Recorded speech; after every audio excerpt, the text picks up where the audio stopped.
straight into it then, and the reason why this chapter is called Juicy is because obviously we're getting into the stage of the game where nearly every boss is going to be a complete nightmare now, which is a good thing. This is probably the chapter I might recommend that people start from if they're only really interested in the sick late game bosses. But yeah, this is without a doubt where the challenges start. Malekith, probably my number 2 hardest boss, I think.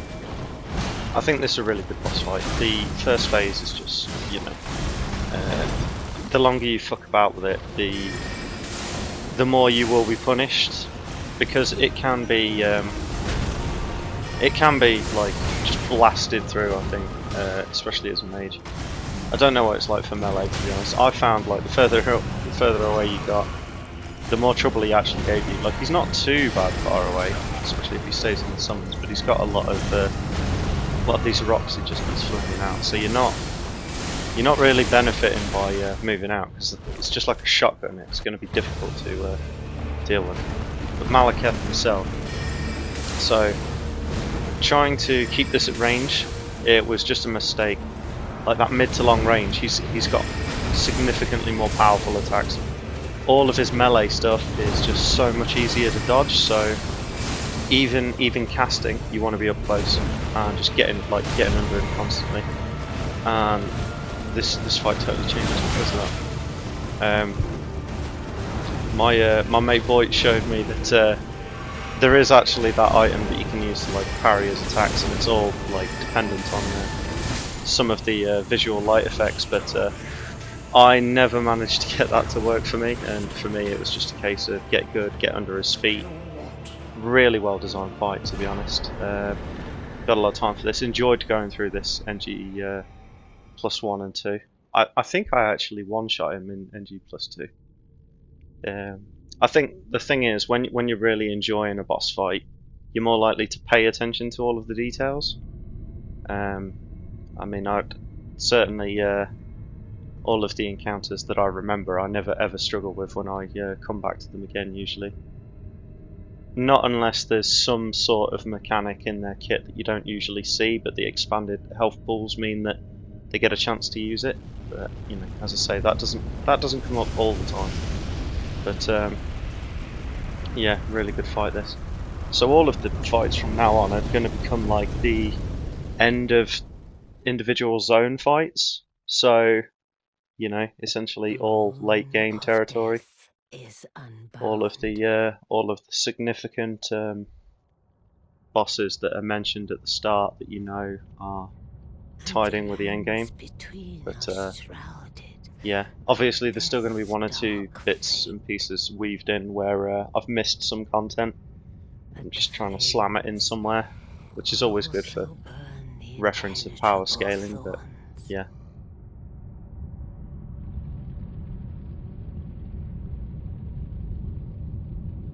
Farewell it is then.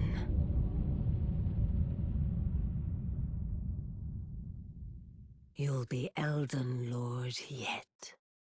Don't you know it, bitch? Yeah, I feel the plot, but I wish there was a route that sort of, I don't know. All of the different endings are a bit strange, so I'm happy to go down the route of, you know, we set the tree ablaze and fuck shit up. But I don't know. It felt like that's the chaotic ending, which, you know, there's already a chaotic ending as well, which I quite liked. But yeah, it's all a bit of a mess. It looks like there's actually quite a few different endings, and going down all of the different avenues is all like tied in with different like quest lines and stuff. I can't remember how many different ones you end up seeing. It's something like potentially 6 or something. But I wasn't about to sit and play the game through 6 times. I enjoyed it, but yeah, I ain't got it in me. I don't think. I certainly haven't got the time. But yeah, I mean, it's always a bit tedious going through the game just to do like one individual quest line as well, because you kind of get your fill of each individual boss after you've beaten them a couple of times. And the areas, obviously, you get sick to death of running through the ones you don't like. The ones you do like, you obviously get through quickly because you probably like them because they've gave you an easy ride. But, so Sir Gideon, a little bit underwhelming. I think it's probably because the elf lady provided absolutely wonderful support, because just constant pressure from the arrows is a nightmare for a mage, and me just keeping up the powerful casting. But I also knew he was. I knew he was going to become an enemy later down the line. Can't tell you how I knew, but he just could feel it. There's always that one betrayal. Oh, I mean, she actually betrays you as well. I mean, there's loads of betrayal. Fuck it, it's a Souls game. Is this on? This is on the way to one of the towers, isn't it? Where you activate one of the rooms. See, I walked into this area not like completely unaware that this was even here, because I remember beating one of the bosses. I was like, well, where's the bloody tower? And then this is it. I couldn't figure out how to get to it before. I kept thinking it was like connected to Melania's tower or something like that. And yeah, it wasn't, and it was just obviously on the other side because they're like symmetrical on the map. But I just couldn't figure out the way to it, and then eventually I found my way through.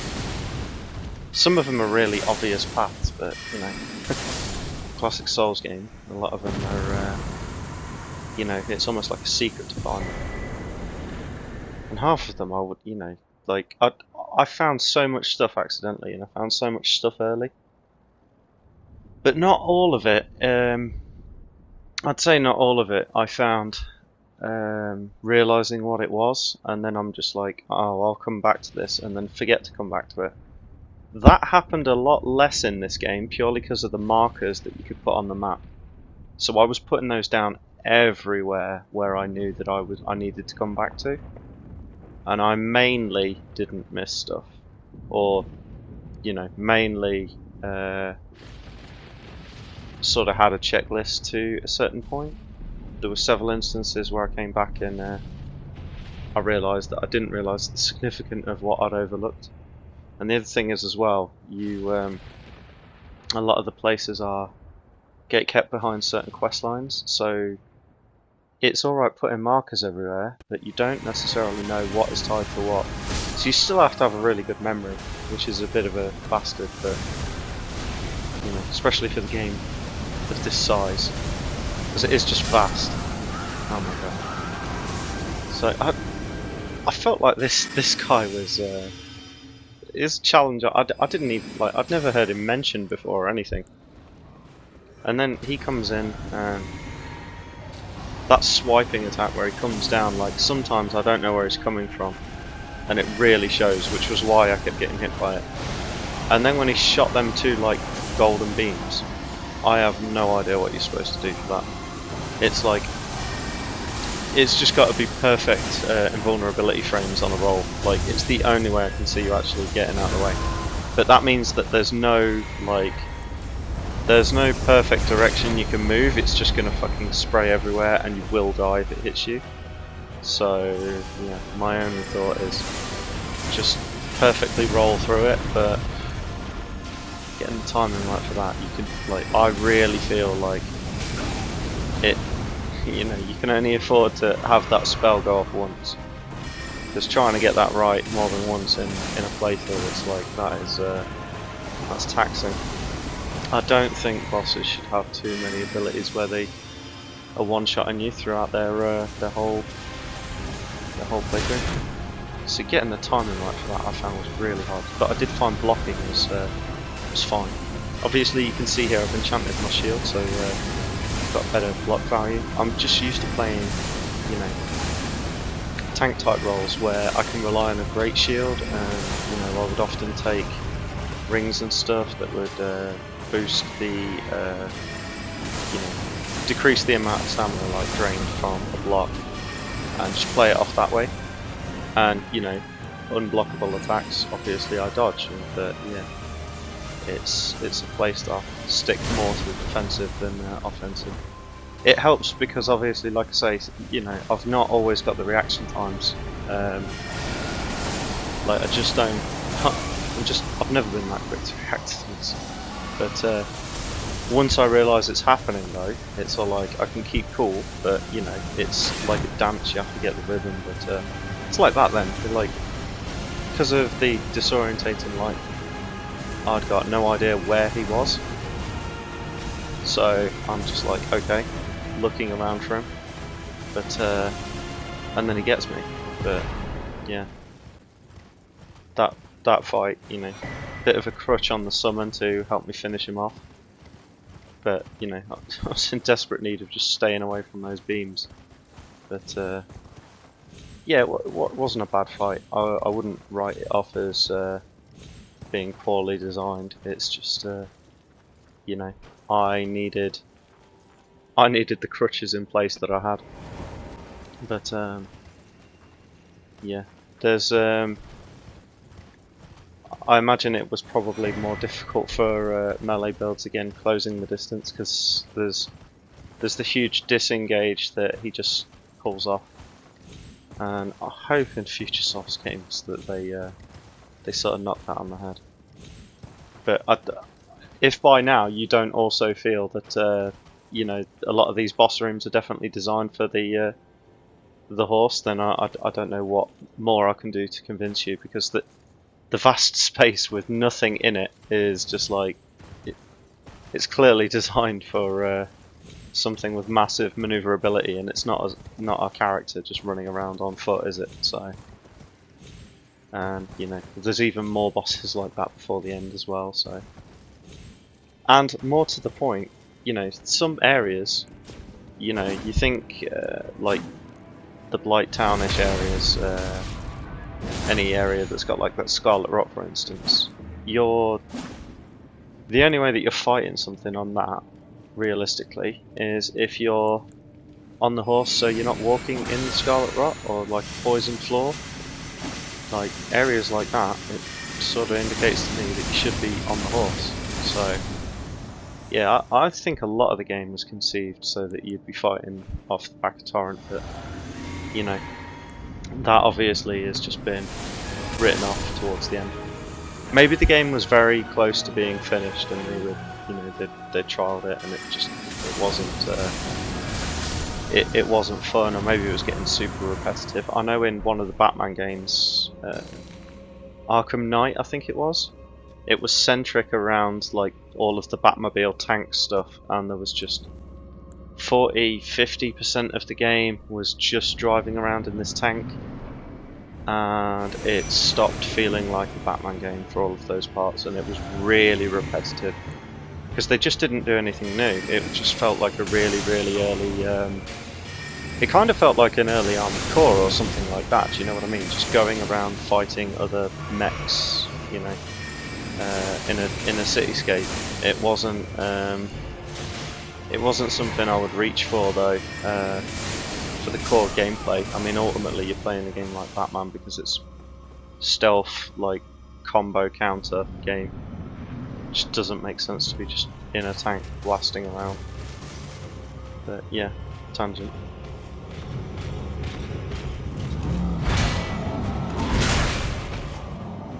I feel like this enemy could have been, I don't know. This could have been the start of something better if I hadn't already encountered other things that were covered in the scarlet shit. But I mean, this enemy in particular just isn't too tough. I don't think this is going to be too tough for melee or like caster. I mean, as a caster, I can just blast him if I want to, but I think I might be out of mana here, so it had to be a sword job. Can't be 100% sure, but I'm pretty sure that was the case. But you know, I'm just not bothered. You know. He's not he's just not very, what's the word? His attacks are quite telegraphed, so he's kind of basic in that regard. I'd say this is like an early game Dark Souls 1 enemy more than anything. It's like, yeah, maybe if you just started playing the game it might have been a challenge, but this is... All it is a Scarlet Rot version of an early game mob. It's not anything crazy. If there was 3 of them, I reckon this would be a boss fight. But just 1, no. Didn't even need the summon there. And to be honest, I didn't need, like, rarely did I ever think, oh, I need the summon, I don't need the summon. Generally I just walked into boss rooms and just brought it in anyway. Do you know what I mean? I didn't think, you know, this enemy does or does not deserve a chance for me to fight it, you know. Half the time I'm just like looking at it like, is this worth the mana? I mean, in that instance, obviously I was out of mana, I didn't have any option really, but you know, the skill set required to beat some of these things versus the amount of resources used. So this is a good example actually. This is a spell that can produce an enormous amount of damage per point of mana spent, but it needs to be used on a target with a large hitbox. And I was like, okay, so the flowers don't move, so those are a good target. So I had a bit of experimentation with this, and I actually ended up using this quite a few times. There are some large hitbox enemies towards the end of the game where I start using it. I had a lot of fun with this actually. I do quite like this spell. I feel like it has some applications in PvP as well. Sometimes you'll cast it off and then just start rolling through it, and if anything chooses to follow you, you know, it's on them really. It was an interesting spell because a lot of them up until now have been so niche, you can't really use it. But unlike Meteor, that really blankets an area. Like if something's walking through that, it is taking damage. It's not, oh, it may or may not get hit by one of these rocks. So it's far more consistent. But as I say, it also does a lot of damage to individual targets that are actually roaming through it. But mainly those targets with big hitboxes are where you want to be the main recipient. Although I do think I find several areas where there's like a lot of small zombies where I get some good use out of it as well. This is funny because this has now become like a normal mob, even though it was previously a boss. It's just funny how he just drops in and just gives me so much trouble. Just goes to show you that in the right circumstances, an area like that, he can be much more of a problem. These guys, not giving them the respect, just trying to DPS the snail down. So here you go. This is the example I was talking about. So yeah, this is something that is obviously a bit of a niche for it, but the problem is, in that scenario, I was up a little bit of a lip, so those enemies couldn't even get to me. So the fact that I've got this huge AoE ability, I could have done it with the bubbles or anything else. It's like, it's only great because I'm not being pressured, but you know, it doesn't make the ability shit. It's still got its niches. It's just the fact of trying to find a good spot to use it in. There just weren't the same AoE requirements in this game as what there have been in other Souls games. I mean, there were certainly quite a few places where I could have used it earlier in the game, but because you get it so late, it's like, okay, so this is something I might get to use in NG+. And it's only ever going to be a small percentage of the community that's even going to go through and see NG+ with all of the abilities that they've come through. Because I mean, a lot of people will have come through the game and they won't even have completed it with anything other than a single weapon set, do you know what I mean? They're not going to have powered up loads of other things. Some people won't even have spells of any kind. So just because they've collected things doesn't mean to say they're going to try everything in NG+. So, ah yes, more spells.